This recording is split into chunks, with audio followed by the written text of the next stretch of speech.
السلام عليكم، كي دايرين؟ لاباس؟ نتمنى تكونوا على خير وبخير. بغيت نبدل شويه من الروتين ديال الطبخ والمطبخ والنواحي ديالو، وهاد الحاجه انا الصراحه كنرتاح ليها اكثر في المطبخ وداكشي. يعني هاد الحاجه هي اللي تتعجبني بزاف، كتعجبني انني ننسق الالوان، ننسق الحويجات، وانا بغيت نشارك معكم هاد الخبره ديالي في هاد الشيء.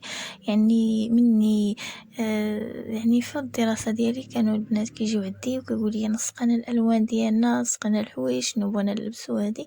وانا قلت علاش ما نحطهاش في القناه ديالي، يستافدوا منها بنيتات بزاف، يحتاجوا. المهم حنايا غادي نلعبوا على المونطو، يعني مونطو المونطو ديالنا في الباش بغينا نخدموا عليه، بغينا نديروا ليه لبسه اللي تطلع واعره وزوينه وانيقه في نفس الوقت وراقيه.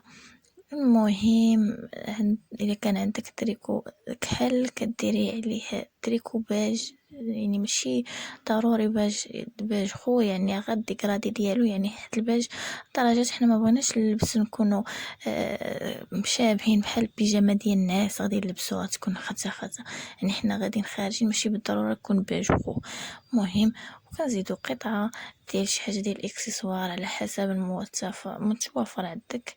المهم هاك ماشية بشكل دقيق. عندي طوينكات تا هما بويلات بحالهم مشابهين، ما كان كحله، خاتم، روي حاجات اسورتي مع اللوين وداكشي. والتريكو ديالنا راه شتي مشيبك، يعني ضروري ما خاص نلبس تحت منه شي تريكو يكون سخون بالكول.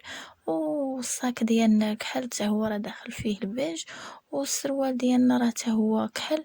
وغادي ناخدو يا اما كانت السنطه كحله ما كانش كدير الباج، يعني باش كنبقاو في داك النطاق ديال الالوان. والصبابط كذلك، اما بوط ولا صباط ولا سبرديله كحل باج، يعني بحال احسن ديري الباج في التحت باش يجي داكشي وهداك 5 مهم راه نقول لكم كتجي اللبسه واعره واعره واعره. ونتمنى اني فدتكم بهذا الفيديو، حتى نلتقي في فيديو اخر. وما تنساوش دوزو عندي الانستغرام غنخليوه ليكم. الى اللقاء.